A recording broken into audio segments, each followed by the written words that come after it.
Thales Morrison, wearing a balaclava, threw open the doors of the bank with a garbage bag full of cash over each shoulder, running down the stairs to his getaway car. He had robbed multiple banks and business establishments throughout Detroit since acquiring and fine-tuning his execution of the technology. Projecting a large, King Kong-like gorilla, he had free run of the city, overpowering anyone or anything. Law enforcement had been rendered ineffective against his exploits.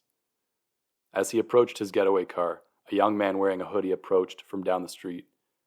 "Drop the bags," the young man requested. 5 helicopters swarmed overhead, monitoring the action, but unable to intervene.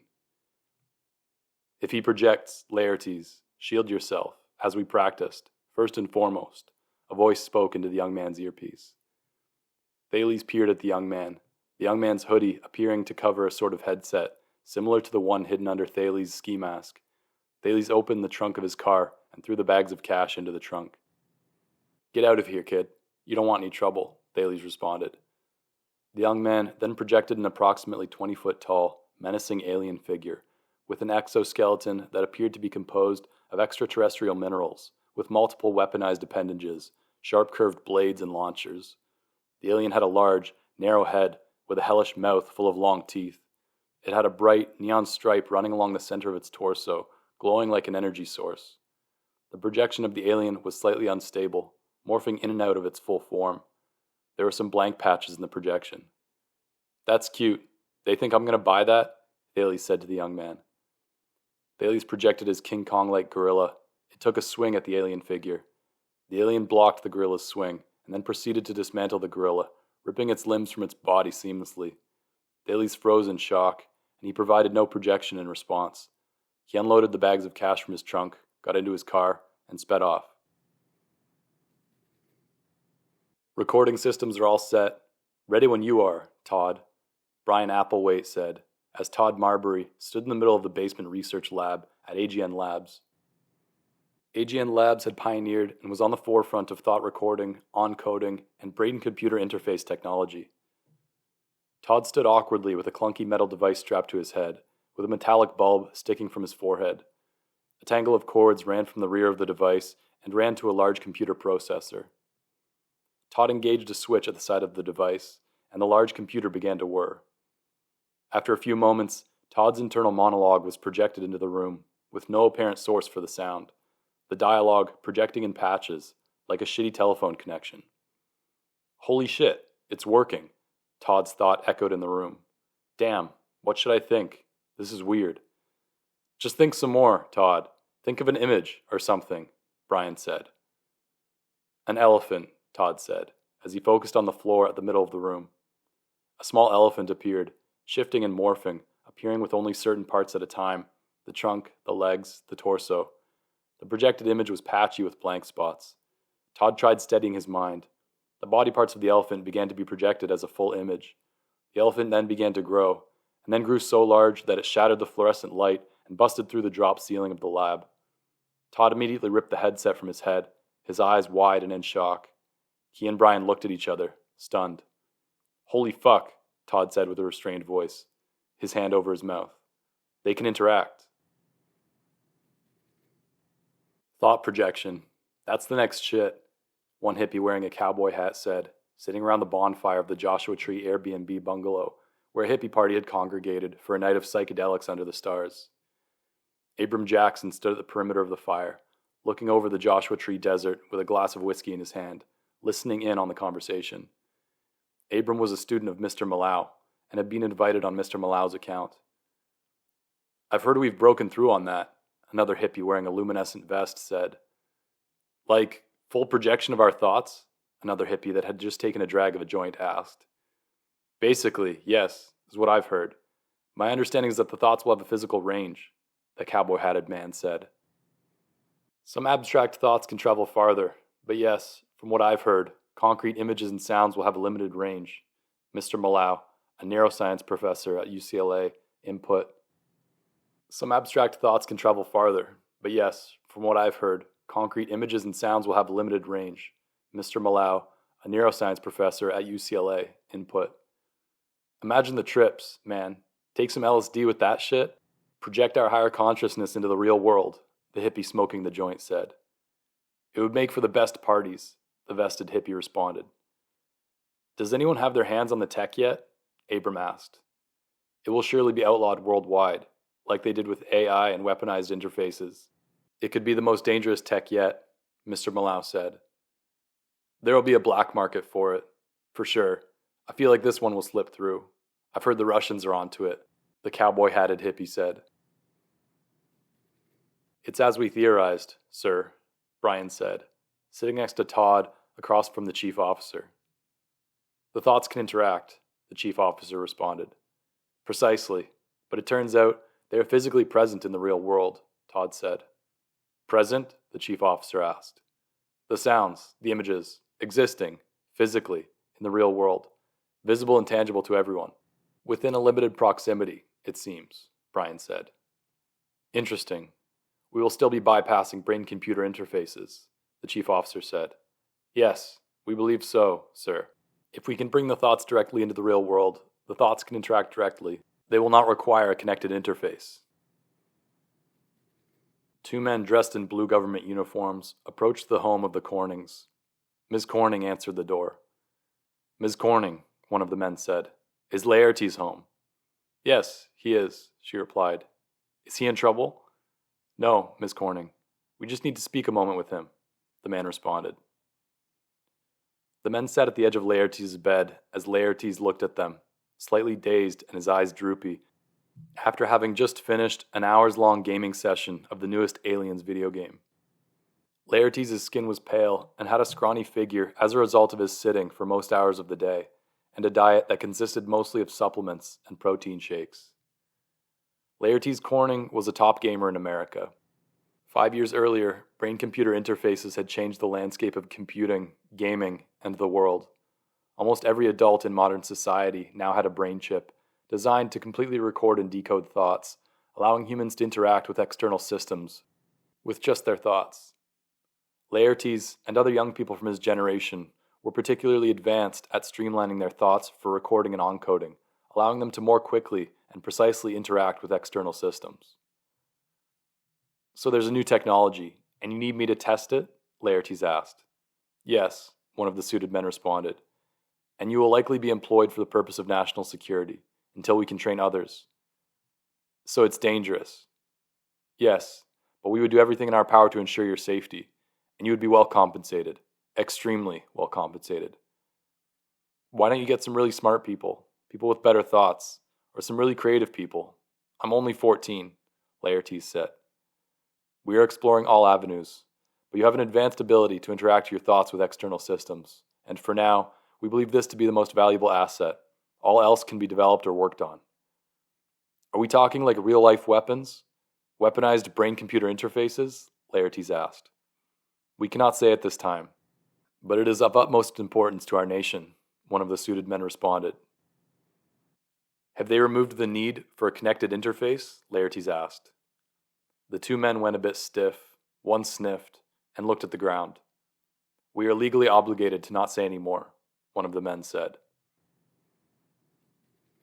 Thales Morrison was hosting a group of Eastern Europeans in his Detroit loft, who were presenting him with the newest set of weapons. The men stood stiffly, not touching any of the tea or coffee that had been put out by Thales, as Sergei, the head of the group, sat at the table with Thales. And here's the newest technology, Mr. Morrison, Sergei said, opening a foam-lined box and pulling out a metallic helmet. Looks like an old augmented reality headset. Why are we going backwards? Thales Morrison said. With this, your thoughts will be projected directly into the real world, said Sergei. Meaning? Thales Morrison asked. Meaning anything. Any thoughts will be real, and they can interact with the physical world, without a connected interface. So, the thought of me having $1 million, that will be real. The thought of money, or of you having the money, will be projected into the space, but you will not physically have the millions of dollars. Then, the thought of robbing a bank. I can rob a bank. Sure, yes, if you believe the projection of yourself can successfully rob a bank. Are you doubting my abilities? Sergei cleared his throat nervously. Perhaps the wrong word, Thales. You must excuse. It could be a dangerous weapon, is what I was trying to say. Thales was silent in consideration. A bomb, anything, except we believe the thoughts do have a range, and you would likely be affected by the blast. So other sorts of weapons, ideally, Sergei clarified.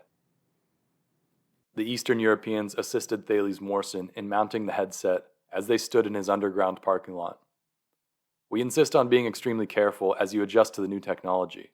We've had some unfortunate accidents in the early stages of our trials, Sergei said. No problem, Thales responded.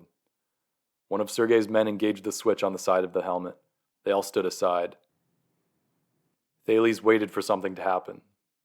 Then, so how does this work? I can just think anything? Sounded through the garage, echoing off of the concrete walls. Anything, but be careful. Something simple, to start, Sergei responded. Thales thought of a Lamborghini, and it was projected, hovering 3 feet in the air. The Eastern Europeans quickly jumped out of the way. The Lamborghini disappeared. Then, a gorilla was projected. Thales had just watched the new King Kong movie the night before.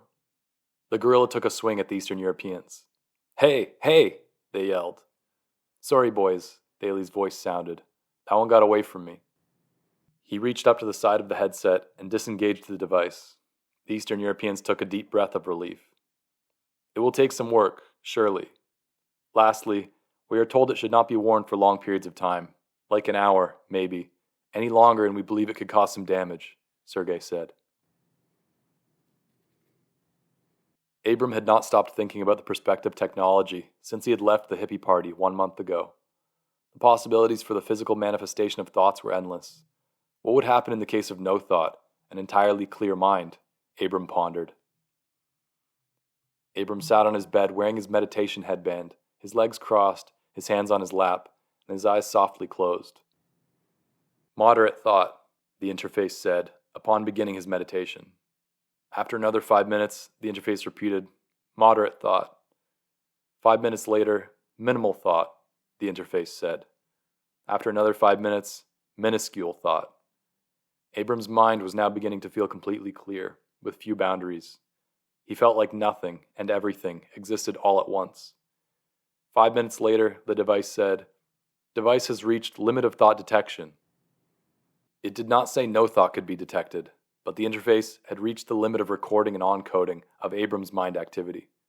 What existed in this space? Abram continued to ponder. Thales Morrison and his bandits had now completely terrorized the East Coast, looting museums, art galleries, banks, and everything else that was to their liking. They had now moved in on their biggest target, the New York Federal Reserve's 3-story gold vault, the largest gold depository in the world.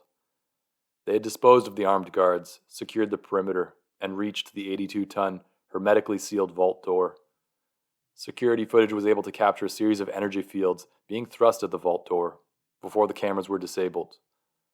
Laertes was immediately flown into New York City.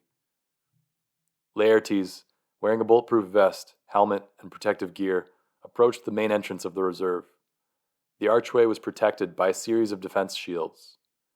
Laertes generated a laser beam with the power of 50 suns and tore through the defense shields. He then generated a 20-foot alien, disposing of 3 earthly monsters that were projected by 3 of Thales' bandits within the entryway. Defense forces were able to subdue and arrest the 3 men after Laertes had drained their mental resources. Laertes then moved 2 stories down to the vault, where he would face Thales Morrison. An energy beam was thrust at Laertes as he came down the hallway towards the vault door. He quickly shielded himself and managed to deflect the beam away with his defense shield. Thales then attempted to use a pointed, purple diamond sword to destroy the vault door, striking directly at the joint of the door. Laertes reacted quickly and used a shaft of extraterrestrial rock to block the diamond from striking the vault door. Laertes' shaft became broken. Thales attempted some elements of visual and noise distraction, stars flashing and exploding in the space outside of the vault, and terribly high-pitched sounds ringing throughout the reserve. The thought trail seems to be coming from down the west hallway, Laertes said into his earpiece, trying to remain focused. Thales then managed to lasso Laertes' shaft with a force field and thrust it down the hallway. Laertes had not seen this sort of projection tool before. He downloaded it, as well as all the other weapons Thales had used. Thales would be doing the same. The purple diamond sword reappeared, and Laertes launched a series of asteroids at it, managing to do some damage. Thales then launched a shiny metallic ball towards Laertes. Thales' projections were beginning to become less clear. The metallic ball had some blank patches and did little damage to Laertes' defense shield. Laertes deflected the metallic object, returning it towards Thales, doing critical damage to Thales' defense shield. Laertes then generated the same metallic balls of his own, managing to swiftly download and reproduce them, firing multiple towards Thales. Thales' projections ceased. "Seems to be done with," Laertes said into his earpiece. As he was saying this, defense forces were wrangling Thales from a service closet down the hallway. "We've got the bastard, Laertes," the security said, kicking the exhausted Thales in the rear as they wrangled and arrested him. They pressed a taser device to his head to disable his implants. Mr. Malau sat in a basement boardroom within AGN Labs, alongside Abram Jackson and two advanced students of meditation whom he had recruited for the research. He was requested by AGN Labs to assemble a study group of himself and 3 others to test their thought projection prototypes and research the potential for the technology. Mr. Malau believed that unlike those with high intelligence, creatives, or those with advanced abilities of thought transmission, like Laertes, those with advanced meditation abilities could provide the greatest advancements for such a technology. Those with open minds, no preconceptions. Those minds would be open to limitless possibilities. They sat in 4 lounge chairs, arranged in a square, facing each other. The headset sat on a table in the middle of the chairs. Mr. Malau mounted the headset first. An image of himself, meditating, was projected atop the table. It dissolved in parts, over time, as he sat for approximately 5 minutes, trying to deepen his meditation. His physical identity fully dissolved, and then a concept of awareness, like a floating eyeball and ears and bodily appendages, along with various thoughts, floated about the room. Following this, Mr. Malau ended his session and passed the headset to Preston, one of the meditators. Preston tried to clear his mind. There was no identity hovering over the table. Some rumblings of traumas sounded quietly within the room. Preston struggled to clear these thoughts and not attach to them as they grew louder. His thoughts then erupted into a series of screams, and he pulled the headset from his head, disturbed. "That's okay, Preston.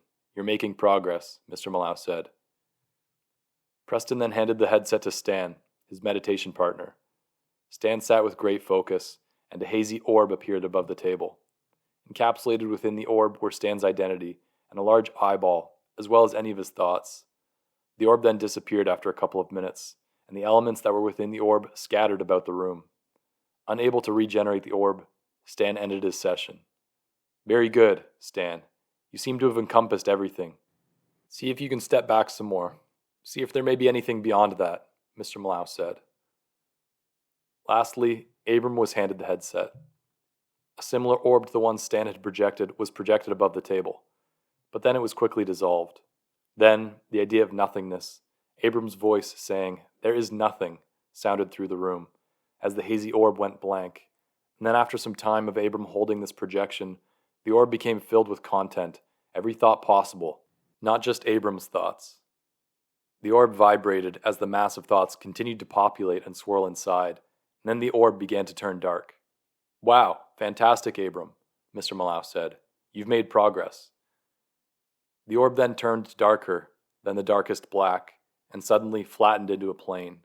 And then, the universe was gone.